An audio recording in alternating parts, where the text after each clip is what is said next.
C'est sur une superficie de 5 hectares que plus de 4000 plants d'espèces ont été mis en terre au village Olenga, à une quinzaine de kilomètres d'Oyo, dans le département de la Cuvette. Planter un arbre, c'est protéger une vie, nous dit-on.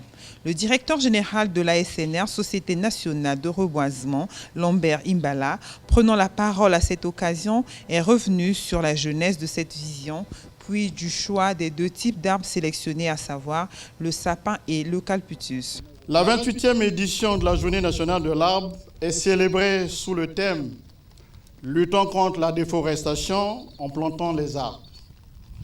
Et ceci pour marquer l'engagement constant de notre pays à lutter contre les effets néfastes du changement climatique. Et comme vous le constatez, nous nous retrouvons au village d'Olenga où le service national de reboisement a préparé un terrain de 5 hectares pour que nous accomplissions cette obligation légale et citoyenne. Au total, 4080 plants de 2 espèces d'arbres exotiques y seront plantés, à savoir le Pinus caribea, c'est-à-dire le sapin, et l'Eucalyptus citriodora. La première essence a été choisie dans l'objectif de produire des arbres de Noël. Et quant à la deuxième, elle permettra de promouvoir, à l'instar des 4 autres sites de notre pays, je cite Pointe-Noire, le Dima, Igné et Gamboma, la production de l'huile essentielle d'Eucalyptus citriodora. Ces activités intègrent l'économie verte. Ces activités devraient se développer et se diversifier dans la perspective du déploiement de la zone économique spéciale d'Oyo-Olombo. Le SNR, en tant que structure technique, est disposé à accompagner tous les différents acteurs intéressés, qu'il s'agisse des privés, des acteurs communautaires, associatifs et autres, dans cette direction, dans le cadre de la mise en œuvre du programme national de reboisement. Le Congo, premier pays à expérimenter en 1975 le clonage et le bouturage des eucalyptus, a adopté depuis 1986 une loi qui institue la Journée nationale de l'arbre. C'est pourquoi, sous l'impulsion du président de la République Denis Sassou Nguesso, et pour lutter contre le réchauffement de la planète, préserver l'humanité et aussi dans le but de promouvoir l'économie verte, le PRONAR, Programme national d'afforestation et de reboisement, a été initié depuis 3 ans. Ce vaste et ambitieux programme de reboisement vise le planting d'1 million d'hectares d'arbres s'étalant sur 10 ans. La Journée nationale de l'arbre constitue une occasion favorable de sensibilisation et d'éducation de la population sur le rôle important que jouent l'arbre et la forêt à l'échelle nationale, régionale et mondiale. Il serait important qu'une vraie campagne de vulgarisation soit lancée par les médias, parce que lorsque nous traversons des villages, pour venir ici, on a observé d'autres compatriotes qui sont debout dans les villages. Je ne sais pas s'ils plantent leur arbre derrière leur maison, ce qui est aussi permis. Ce n'est pas seulement un planting collectif. Chacun peut planter son arbre dans sa parcelle, à n'importe quel endroit, parce qu'aujourd'hui, c'est une loi. Chaque Congolais doit planter aujourd'hui un arbre d'essence fruitière. Oui, il peut planter un arbre fruitier derrière sa maison, dans le village, d'essence fruitière ou forestière. C'est une loi et nul n'est censé ignorer la loi. Et je ne suis pas sûr encore que cette orientation a déjà pénétré l'ensemble du peuple et même des cadres.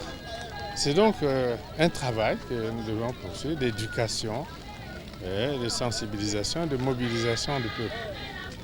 Dans les grandes villes comme Pointe-Noire, Brazzaville, où on observe dans la périphérie une occupation anarchique des terres, avec de graves phénomènes d'érosion, de graves phénomènes d'érosion. J'ai suivi ces derniers jours à Brazzaville les plaintes des populations. Et dans ces villes-là, nous devrions concevoir un réel programme de reboisement pour stabiliser les terres autour de ces villes. Si vous prenez l'exemple de Brazzaville, là où les populations se plaignent, et les populations à Brazzaville, avec le concours peut-être inconscient, on peut même dire que c'est l'incivisme de ceux que l'on appelle les propriétaires fonciers, et peut-être aussi l'inconscience des cadres, parce que ces terrains-là aussi sont occupés par des cadres civils et militaires. Autour de Brazzaville, là où il y avait des forêts qui stabilisaient le sol, ces forêts ont été enlevées. Prenons quelques exemples. Le long de la Tchémé, il y avait la forêt dans laquelle nous allions tous nous promener. Cette forêt-là stabilisait les sols. Nous l'avons enlevée. Nous avons installé des maisons sur des collines de sable et avons provoqué l'érosion, de graves érosions. À chaque pluie, les maisons sont emportées. Elles sont emportées parce que là où les arbres retenaient les sols, on a enlevé les arbres et planté les maisons. Ces maisons, sur des collines de sable, seront nécessairement emportées. Donc il nous faut lancer un vaste programme de reboisement pour stabiliser les sols. Sinon, ce sera toujours une situation grave. Ça, c'est le cas de Brazzaville. Vous voyez, tout le monde connaît à Brazzaville la zone appelée Nganda-Feignon. Quand on y allait, on traversait une brousse. Et d'ailleurs, Nganda-Feignon était au milieu d'une brousse. Nganda-Feignon. Cette brousse-là a été enlevée. C'était une montagne de sable. On traversait cette zone en voiture dans le sable. Eh bien, les maisons qui sont placées à cet endroit seront emportées par les érosions.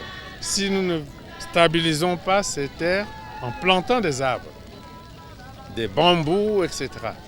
Pointe-Noire, la zone de Mongo-Kamba et autres. C'était une zone de forêt d'eucalyptus et de pin plantée comme nous le faisons ici. Des propriétaires fonciers ont fait couper cette forêt. On distribue anarchiquement les sols. Si vous survolez cette zone, les érosions ont commencé. Là où il y avait les forêts, c'est des maisons et qui sont menacées par les érosions. Là aussi, il va falloir que nous lancions un programme de reboisement. C'est à travers des opérations de ce genre que nous allons reconquérir ces sols. Pas pour faire partir les populations. Certaines qui sont dans les ravins seront bien obligées de partir. Il y en a qui ont construit dans les ravins, vous voyez. Mais là où on peut laisser les populations, on les laissera, mais en plantant des arbres pour consolider les sols. Donc, je ne peux pas aujourd'hui dire que le peuple dans son ensemble a totalement pris conscience de l'importance de la Journée nationale de l'arbre. Et donc, vous, de la presse, vous devez faire de réels programmes d'éducation et de mobilisation du peuple.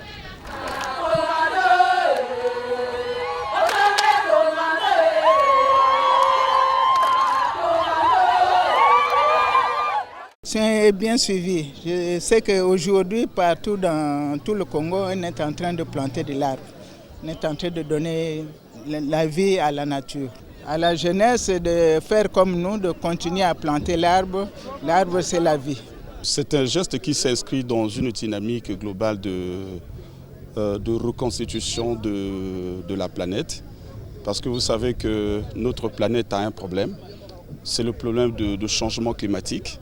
Et le changement climatique est lié à l'écosystème. Et aujourd'hui, la déforestation constitue pour la planète un problème. Et vous vous rappelez que sous l'époque du roi Louis XIV, il écrivait au préfet du département de Var pour dire que les forêts du département dont je vous ai confié l'administration ont été incendiées. Je vous ordonne de faire fusiller sur les lieux de leur forfait les individus convaincus de les avoir allumés. C'est pour dire que depuis ce temps, le problème de la déforestation, les problèmes des incendies étaient déjà et qu'il fallait des solutions. Aujourd'hui, la planète connaît un problème considérable qui appelle des solutions. Et parmi ces solutions, la plus importante, c'est le reboisement. Et qui va avoir un effet sur la reconstitution de la couche d'ozone. Parce qu'aujourd'hui, nous accusons l'Occident. Parce que pour nous, nous les Africains, on considère que les Occidentaux sont responsables de la situation d'aujourd'hui que connaît la planète. Parce qu'ils ont des industries qui constituent pour la pollution de la planète. Mais nous sommes aussi responsables à travers la déforestation, à travers les incendies. Et donc la responsabilité de tout le monde est appelée, de sorte que nous contribuons à l'effort d'amélioration de la couche d'ozone. Les questions d'environnement, de développement durable sont devenues des questions de survie, essentielles même pour la société. Le bassin du Congo, dont on parle tant, permet de faire vivre, de faire respirer une bonne partie de la planète. Donc ce geste est louable, nous devons le faire de tout temps, nous devons le faire constamment. Et une journée comme celle-ci doit être véritablement mise en exergue pour planter cet arbre. Mais par la suite, il faut continuer à le faire. Ça peut être des arbres fruitiers, ça peut être dans l'agriculture, ça peut être dans la protection de l'environnement, en continuant à faire le planting à différents niveaux. Donc pour nous, c'est une journée essentielle pour que le message du président soit toujours relayé. Parce que dans la vie d'un homme, planter un arbre est essentiel. Malgré tous les acquis que nous avions, il y avait comme un problème. Donc il fallait reprendre les choses en main et c'est ce programme-là qui est mis en place et qui intéresse non seulement les acteurs publics, parce que vous savez bien que depuis un temps, ceux qui plantaient n'étaient que des organismes étatiques. Mais on voulait à travers ce programme atteindre les privés, qu'un privé investisse dans des plantations d'arbres. Parce que vous allez un peu partout, il s'agit d'une activité purement, disons, lucrative, mais dans l'investissement, c'est à long terme. Alors, donc, ça c'est pour ce qui concerne le programme. Comment appuyer tous ceux qui sont sur le terrain, ils travaillent.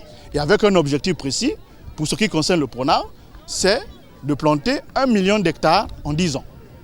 Mais non, le SNR est une vieille maison, c'est une vieille structure, c'est un établissement public qui existe depuis longtemps. Je pense que vous avez dû entendre parler de l'OCEF. Donc ce n'est que la suite de l'OCEF. Mais qui est là, qui est un instrument de l'État. Vous voyez, c'est un instrument de l'État pour mettre en place les plantations publiques. Donc ce qu'on appelle les plantations domaniales. Et on a aussi le rôle d'appuyer les petits planteurs, les privés. Et je crois que quand vous lisez bien les documents du PRONAR, c'est ce qui ressort. Parce que, par exemple, dans les 1 million d'hectares, on a prévu que 70% de ces hectares soient mis en place par les privés.